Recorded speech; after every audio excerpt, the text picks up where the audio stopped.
Assalamualaikum warahmatullahi wabarakatuh. Apa kabar adik sekalian? Hari ini kita masih membahas pelajaran agama Islam. Judulnya Isa mendustakan matanya dan membenarkan pencuri. Dari Abu Hurairah radhiyallahu anhu sallallahu alaihi wasallam bersabda, suatu hari Isa ibnu Maryam melihat seorang lelaki sedang mencuri. Seketika itu Isa bertanya, "Apakah kamu mencuri?" Lelaki itu menjawab, "Sekali-kali tidak, demi zat yang tidak ada sesembahan selainnya." Kemudian Isa berkata, "Aku beriman kepada Allah dan mendustakan diriku sendiri."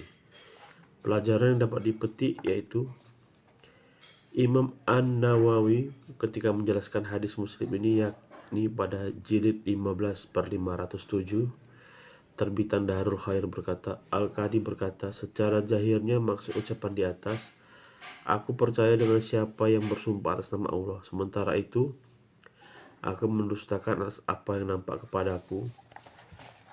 Orang yang secara lahir mencuri, bisa jadi lelaki yang mencuri itu pada dasarnya dia mengambil haknya, atau dia mengambilnya setelah mendapat izin dari pemilik sebenarnya, dan atau dia mengambil sesuatu itu tidak bermaksud gasap atau yang lain, atau secara zahirnya dia mengambil sesuatu tetapi setelah lelaki itu bersumpah gugurlah praduganya.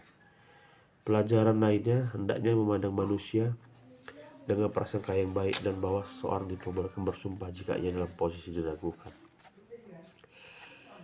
Kemudian kerakusan Bani Adam. Dari Abu Hurairah radhiyallahu anhu, Rasulullah sallallahu alaihi wasallam bersabda, ada seorang lelaki penghuni surga meminta izin Rabbnya untuk bercocok tanam. Kemudian dikatakan kepadanya, bukankah sudah dipersilahkan kepadamu untuk melakukan apa saja kehendakmu? Lelaki itu menjawab, memang, tapi kali ini saya ingin bercocok tanam. Kemudian lelaki itu menebar benih, dan orang-orang pun melihat tanaman hijau, subur sejauh mata memandang, bahkan dapat diumpamakan seperti gunung. Lalu Allah Subhanahu wa Ta'ala berfirman, petiklah tanamanmu wahai Bani Adam, tidak ada sesuatu pun yang dapat mengenyangkanmu. Pelajaran dapat dipetik yaitu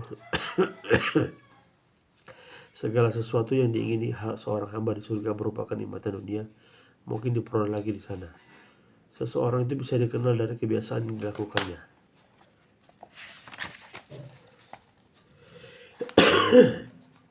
Jiwa itu mempunyai keinginan untuk selalu menambah kekayaan. Keutamaan qanaah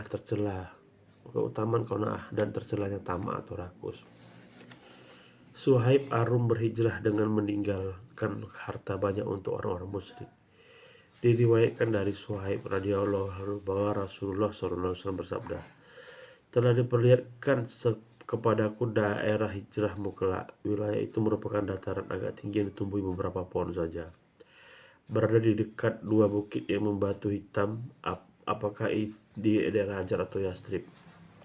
Kemudian Rasulullah SAW berhijrah ditemani Abu Bakar radhiyallahu anhu. Pada saat saya sangat menghendaki dapat ikut serta berhijrah bersama beliau, akan tetapi pemuda-pemuda Quraisy menghalangiku. Malam itu benar-benar membuat diriku berdiri berpaku, tidak duduk sama sekali. Pemuda Quraisy berkata, Allah telah membuatnya lupa pada kalian demi perutnya. Namun aku sama sekali tidak mengeluh, dan tiba-tiba saja mereka terserang kantuk. Aku pun lalu pergi. Lantas ada beberapa yang berhasil mengejar kepergianku.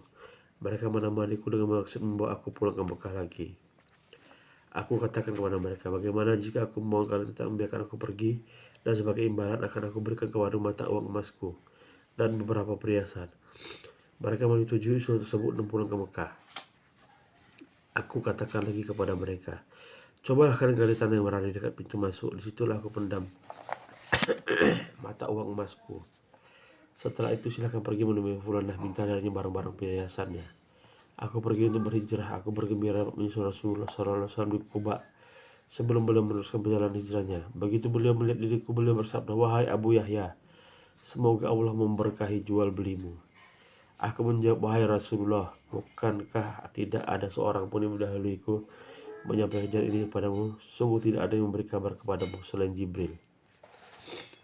Pelajaran dapat dipetik, seorang mukmin senantiasa mendapat cobaan.